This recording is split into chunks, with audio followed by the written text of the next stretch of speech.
Assalamualaikum warahmatullahi wabarakatuh. Halo semuanya, perkenalkan saya Rosa, saya dari S1 Manajemen Angkatan 2018. Di sini saya akan menjelaskan mata kuliah Akuntansi Biaya 2, tepatnya pada bab analisis selisih biaya tenaga kerja standar. Nah, sebelum kita memasuki ke materi, ada baiknya kita mengetahui terlebih dahulu apa sih biaya standar itu. Nah, jadi biaya standar ini adalah biaya yang ditentukan di muka yang merupakan jumlah biaya untuk menghasilkan satuan produk atau untuk membiayai kegiatan tertentu di bawah asumsi kondisi ekonomi, efisiensi, dan faktor-faktor lainnya. Nah, dalam biaya standar sendiri itu dibagi menjadi 3 bagian, yakni ada biaya bahan baku, yang kedua biaya tenaga kerja, yang ketiga ada biaya overhead pabrik. Dan yang akan saya bahas di sini adalah biaya tenaga kerjanya. Nah, jadi pada analisis selisih biaya tenaga kerja ini ada 2 unsur yang perlu diperhitungkan, yakni ada tarif upah dan jam kerja. Nah, adapun metodenya sendiri dibagi menjadi 3. Yang pertama ada metode 1 selisih, yang kedua metode 2 selisih, yang ketiga metode 3 selisih. Nah, apa bedanya? Jadi kalau di metode 1 selisih, selisih antara biaya sesungguhnya dengan biaya standar itu tidak dibedakan ke dalam selisih tarif upah dan jam kerja. Jadi dia digabung.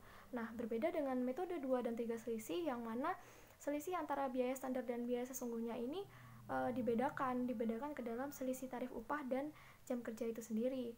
Nah, mungkin untuk memperdalam pengetahuan kita, ada baiknya kita langsung membahas rumusnya saja dan juga nanti dilanjut dengan latihan soalnya. Baik, barusan sudah saya jelaskan bahwa dalam perhitungan analisis biaya tenaga kerja langsung terdapat 3 metode, yakni ada metode 1 selisih, metode 2 selisih, dan yang terakhir metode 3 selisih. Nah, langsung masuk saja ke rumusnya. Jadi yang pertama ada metode 1 selisih. Dia perhitungannya adalah yang pertama selisih total. Jadi yang dihitung adalah selisih total, yakni sama dengan JKST atau jam kerja standar dikali dengan tarif upah standar atau TUST, yang nantinya akan dikurangi dengan JKS atau jam kerja sesungguhnya dikali dengan tarif upah sesungguhnya atau TUS. Seperti itu untuk metode 1 selisih. Lanjut ke metode 2 selisih. Untuk metode 2 selisih yang perlu dihitung ada 2, yakni selisih tarif upah dan selisih efisiensi jam tenaga kerja. Untuk selisih tarif upahnya sendiri yang perlu dihitung adalah TUST atau tarif upah standar dikurangi dengan tarif upah sesungguhnya yang nantinya dikali dengan JKS atau jam kerja sesungguhnya. Lanjut ke selisih efisiensi jam tenaga kerja. Di sini penghitungannya yakni jam kerja standar dikurangi dengan jam kerja sesungguhnya yang nantinya ya dikali dengan tarif upah standar, seperti itu. Untuk metode 1 selisih dan metode 2 selisih seperti itu. Kita lanjut ke metode 3 selisih. Nah, untuk metode 3 selisih ini sedikit berbeda dengan metode 1 dan 2 selisih.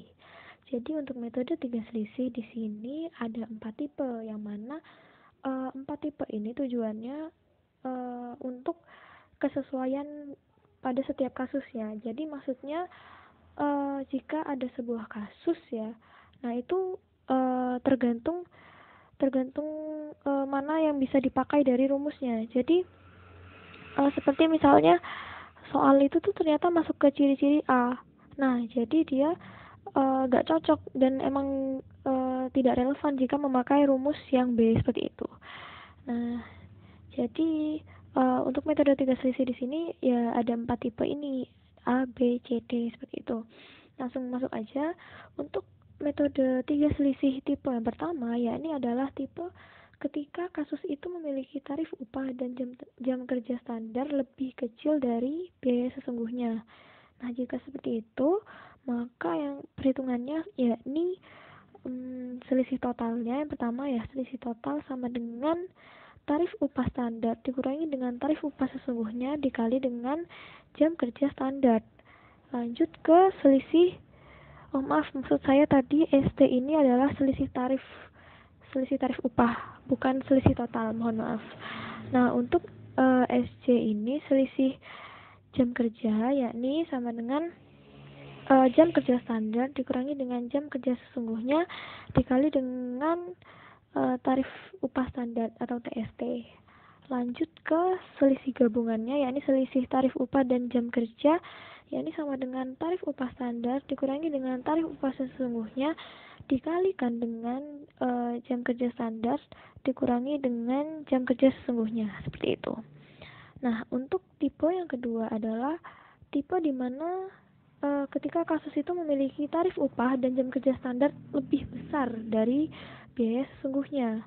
Nah, rumusnya bagaimana? Jadi, yang pertama sama yang dihitung adalah selisih tarif upahnya, yakni sama dengan tarif upah standar dikurangi dengan tarif upah sesungguhnya dikali dengan jam kerja sesungguhnya. Nah, lanjut ke selisih jam kerjanya, yakni sama dengan jam kerja standar dikurangi dengan jam kerja sesungguhnya dikali dengan tarif upah sesungguhnya. Nah, lanjut ke selisih gabungannya, yakni selisih tarif upah dan jam kerja, yakni perhitungannya adalah tarif upah standar dikurangi dengan tarif upah sesungguhnya.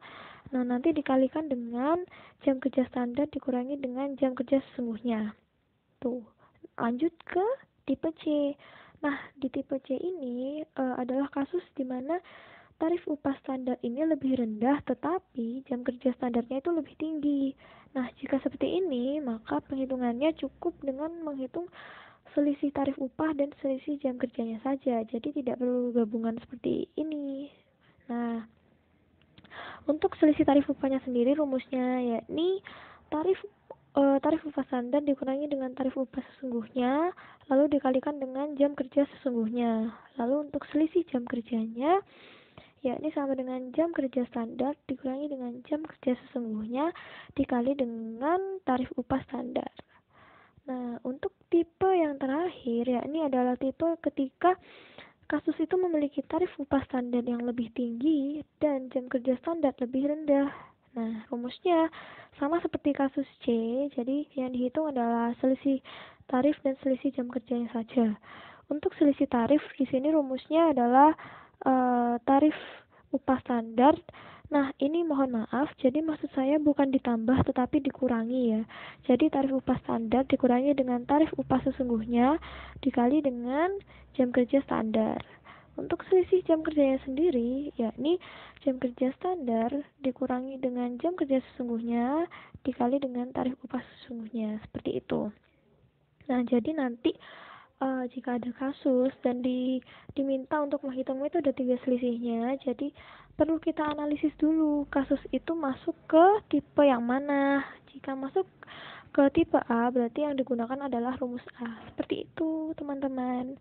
Nah, untuk lebih memperdalam pemahaman dari rumus-rumus ini, mari kita latihan soal terlebih dahulu ya. Jadi di sini sudah ada latihan soalnya. Bisa dilihat diketahui bahwa PT Rimendi ini memiliki data produksi sebagai berikut. Yang pertama ada unit produk yang dihasilkan sebanyak 15.000 unit. Dan untuk jam kerja langsung standarnya yakni 2 jam per unit produk jadi.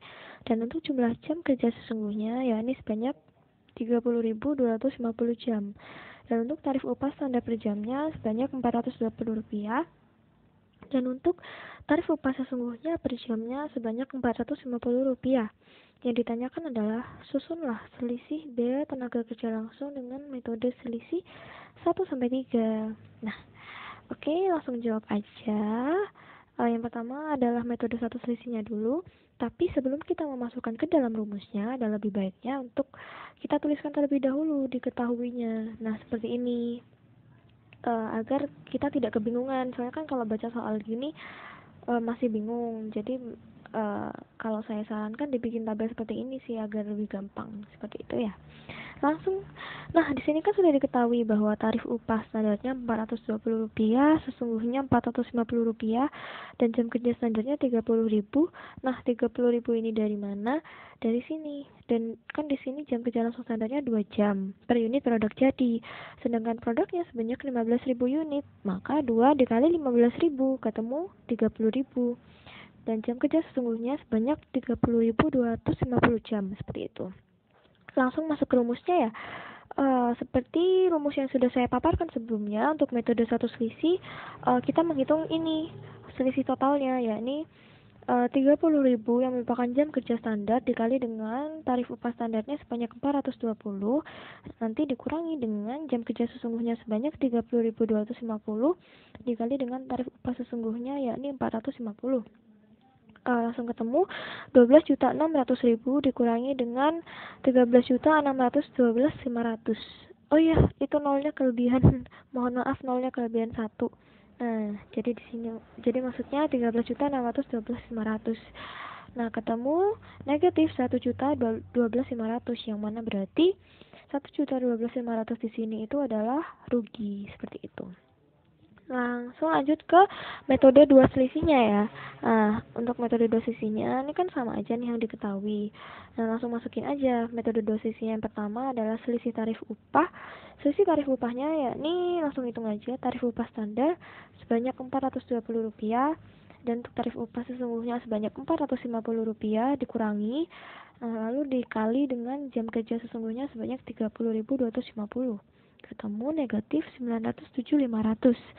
Langsung lanjut ke selisih efisiensi jam tenaga kerjanya, yakni jam kerja standar yang 30.000 ini dikurangi dengan jam kerja sesungguhnya sebanyak 30.250 dikalikan dengan tarif upah standarnya sebanyak 420, ketemu negatif 105.000. Nah, langsung dihitung aja, berarti kan ini negatif, jadinya negatif 907.500 dikurangi dengan 105.000, ketemu negatif 1.012.500, yang mana berarti dia rugi. Nah, sama kan seperti metode pertama jawabannya. Ya, jadi meskipun ada metode 1 sampai 3, nah itu bukan berarti jawabannya beda-beda, yang mana berarti tiap metodenya tuh jawabannya emang harus sama, seperti itu. Nah, ini kan sama, metode 2 sama. Nah, bagaimana dengan metode 3-nya? Nah, kita langsung masuk saja. Nah, tadi kan sudah saya jelaskan bahwa dalam metode 3 selisih ini ada 4 tipe. Nah, untuk soal ini, ternyata dia masuk ke tipe A. Yang mana tipe A itu berarti tarif upah dan tenaga kerja standarnya itu lebih kecil dari biaya sesungguhnya. Nah, bisa dilihat kan, tarif upah standarnya lebih rendah daripada sesungguhnya. Untuk jam kerjanya pun juga, jam kerja standarnya lebih rendah daripada jam kerja sesungguhnya. Seperti itu. Berarti yang dipakai adalah metode 3 selisih tipe A. Langsung masuk saja ke rumusnya. Yang pertama kita hitung adalah selisih tarif upahnya, yakni 420 sebagai tarif upah standar dikurangi dengan tarif upah sesungguhnya sebanyak 450 dikali dengan jam kerja standarnya sebanyak 300.000. Nah, mohon maaf, ini juga kelebihan nolnya. Ya Allah, mohon maaf ya teman-teman. Oke, maksudnya di sini 30.000 bukan 300.000. Nah, langsung ditemukan negatif 900.000. Nah, untuk hasilnya benar kok teman-teman. Mungkin di sini saya typo. Mohon maaf, sekali lagi mohon maaf. Nah, ketemu negatif 900.000 ya. Nah, lanjut ke selisih efisiensi jam tenaga kerjanya. Langsung masuk aja, 30.000 sebagai jam kerja standar dikurangi dengan jam kerja sesungguhnya sebanyak 30.250 dikalikan dengan tarif upah standar sebanyak 420. Ditemukan negatif 105.000. Dan untuk selisih totalnya, selisih gabungan maksud saya, yakni selisih tarif upah dan selisih efisiensinya, ditemukan tarif upah standar sebanyak 420 dikurangi dengan tarif upah sesungguhnya sebanyak 450 dikalikan dengan jam kerja standar sebanyak 30.000 dikurangi dengan jam kerja sesungguhnya sebanyak 30.250. Ketemu positif 7.500. Tapi dia tetap rugi. Kenapa? Nah, memang di sini benar ya, 420 kurangi 450 itu minus 30. Dan untuk 30.000 kurangi 30.250 dia minus juga, minus 250. Nah, yang berarti kalau dalam ilmu matematika kan negatif ketemu negatif jadinya positif. Tapi kita bermain logika di sini. Di sini kan dia negatif dan di tarif upahnya dia udah negatif, dan untuk jam kerjanya pun dia juga udah negatif, udah rugi gitu loh, maksudnya dia rugi. Nah, kalau rugi ketemu rugi kan pasti tetap rugi. Jadi gak ada ceritanya dia bisa untung, seperti itu kan teman-teman. Jadi sekalipun dia hasilnya positif, dia tetap dianggap rugi, tetap dianggap negatif, seperti itu. Jadi langsung aja di total negatif 900.000 dikurangi 105.000 dikurangi dengan 7.500. Nah, akhirnya ketemu negatif 1.012.500, yang mana berarti 1.012.500 ini dia rugi. Nah, sama kan metode 3 selisih, metode 2 selisih, metode 1 selisih, hasilnya sama, seperti itu. Selesai teman-teman. Nah, jadi seperti itu ya penghitungannya analisis selisih biaya dari biaya tenaga kerja langsung, baik metode 1, 2, dan 3 selisih. Sebelumnya mohon maaf jika mungkin ada kesalahan dari saya. Seperti tadi banyak typonya juga ya, mohon maaf. Nah, semoga UTS-nya lancar teman-teman. Baik, terima kasih. Wassalamualaikum warahmatullahi wabarakatuh.